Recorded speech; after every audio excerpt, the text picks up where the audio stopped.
Fala rapaziada, vamos lá para mais um videozinho, mais uma aula, beleza? Dessa vez o assunto é matemática. Porra, isso é legal porque, cara, falando agora de matemática, a gente consegue principalmente atender as turmas de ESA, as turmas de EAR, beleza? Que eu era professor de matemática 1 lá e a gente pode dar continuidade aos temas sobre os quais já falamos, beleza? Lembre-se que a gente vem falando de funções, função do primeiro grau, função do segundo grau, beleza? E aí a gente aprendeu a achar raiz, fazer estudo do sinal, analisar os gráficos, tudo isso são coisas que vamos precisar bastante aqui hoje. Lembre-se que uma inequação, cara, ela representa na verdade uma desigualdade matemática, ou seja, eu não vou trabalhar aqui com o sinal de igual, como é mais comum. Eu vou usar o sinal de menor, maior, diferente, menor ou igual, maior ou igual, beleza? Qualquer um deles vai representar para mim uma inequação. O que seria então uma inequação produto ou uma inequação quociente? Galera, inequação produto é quando eu tiver o produto ali entre, digamos, duas funções, beleza? A multiplicação entre duas delas. E quociente é quando eu tiver a divisão entre elas. Para resolver esse tipo de questão, eu uso os conceitos que eu conheço de resolução de inequações, de análise de sinais, beleza? E aplico a esses casos específicos. Vem comigo que tu vai entender aqui. Galera, inequação produto. Esse aqui é um exemplo de inequação produto, porque claramente eu tenho uma multiplicação entre uma função do primeiro grau, por assim dizer, e uma função, uma equação do segundo grau, beleza? Por isso produto. Produto representa na matemática uma multiplicação. Como resolver isso aqui? Primeira coisa, separar e estudar as funções separadamente em primeiro momento. Como assim?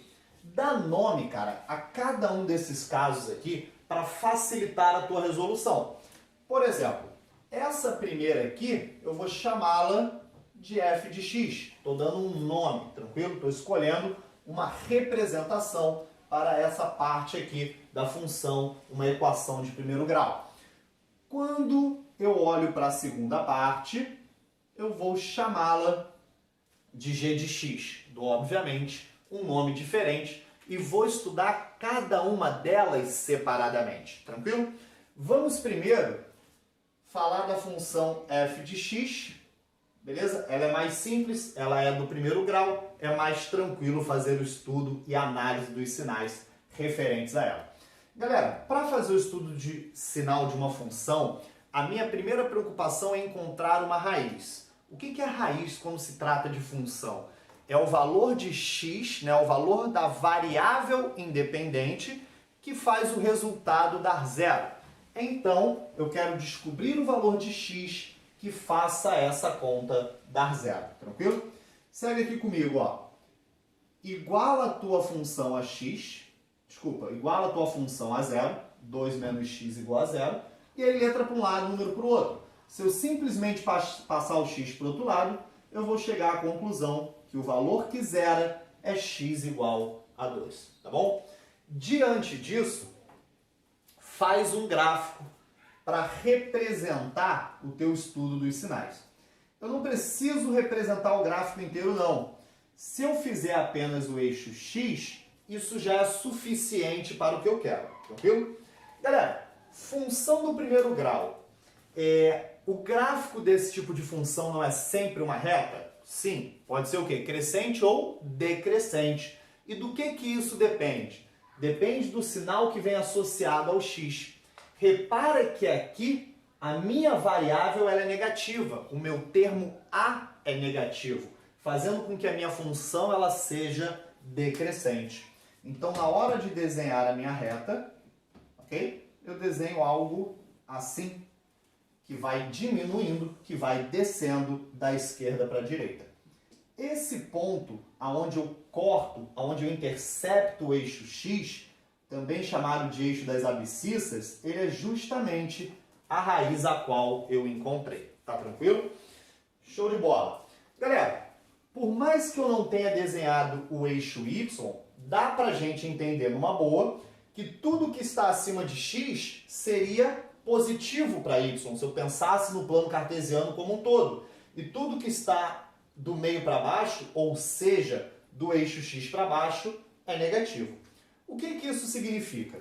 Que toda essa região aqui, ó, ela é positiva para a minha função e aqui é negativa.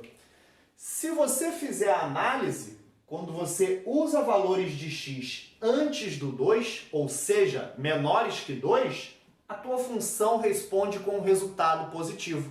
Experimenta. Um valor antes de 2, posso usar o 0, por exemplo. Se eu botar aqui o x valendo 0, o resultado da conta não é 2, não é de fato um valor positivo, então está tudo de acordo. Quando eu uso um valor de x que vem depois do 2, 3, 4, 4,5, qualquer número real que seja maior do que 2, o resultado da minha função passa a ser negativo, beleza?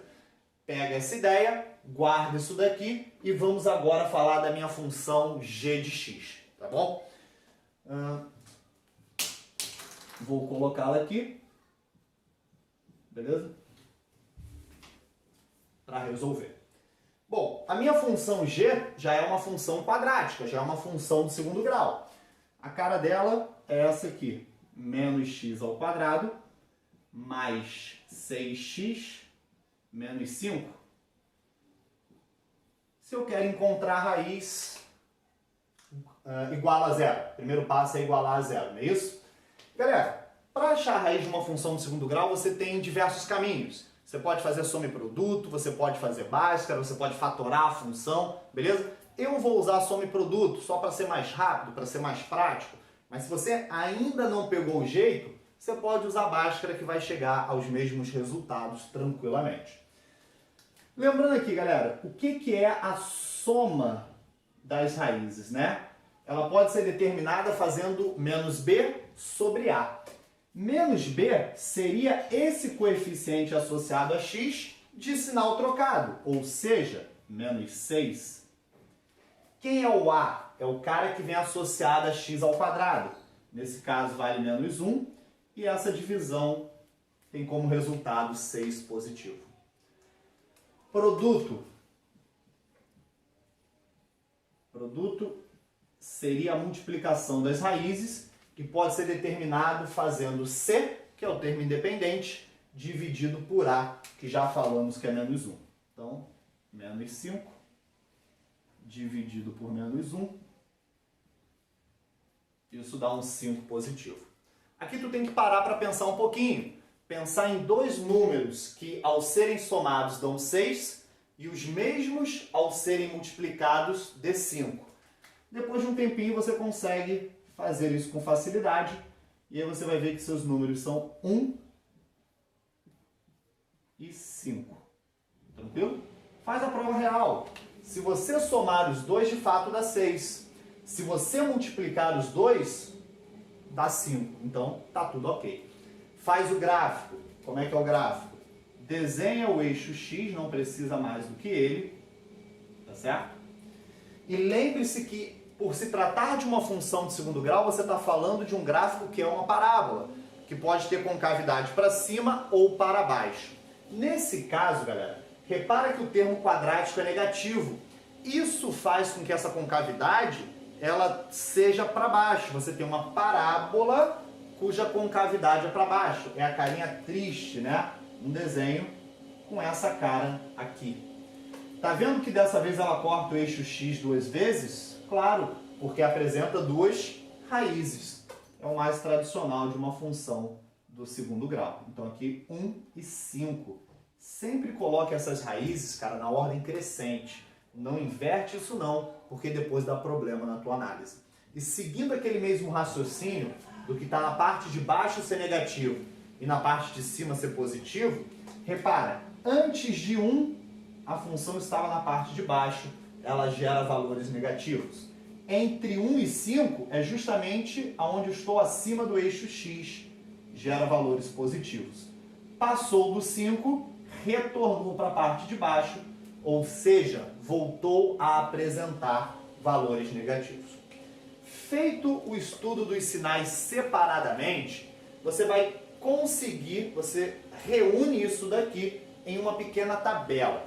Como é que você vai montar essa tabela? Galera, eu coloquei 3 linhas porque eu vou falar, digamos, de 3 funções. Eu vou falar de f, de G e depois de F vezes G.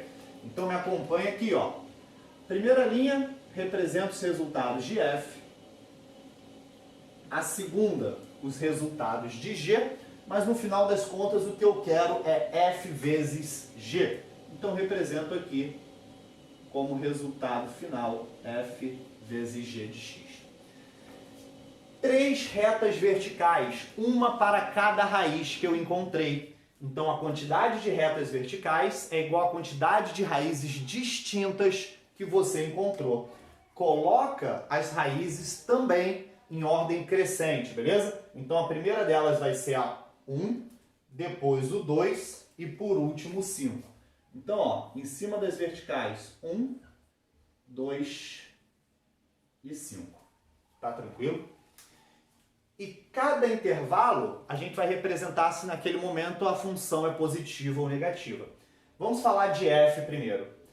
F é positiva antes de 2 e negativa depois do 2. Então o que eu faço? Localizo o 2 aqui. De acordo com o meu desenho, antes do 2, a minha função é positiva. Passou do 2, ela passa a ser negativa. Essa é a ideia, tranquilo? Mesma ideia para a função G. Aonde ela é positiva? Entre 1 e 5. Então aqui está, ó, coluna do 1, coluna do 5. Entre 1 e 5, valores positivos. E antes do 1, negativo. E depois do 5, negativo também. Beleza? Essa parada. Rapaz, como que eu quero é uma multiplicação entre F e G? Obviamente, eu uso a regra dos sinais para uma multiplicação. Mais com menos, dá menos. Mais com mais, dá mais. Menos com mais, dá menos. E menos com menos, dá mais. Aquela regra de produto que a gente sabe que a gente utiliza quando multiplica os números ali normalmente. Tranquilo?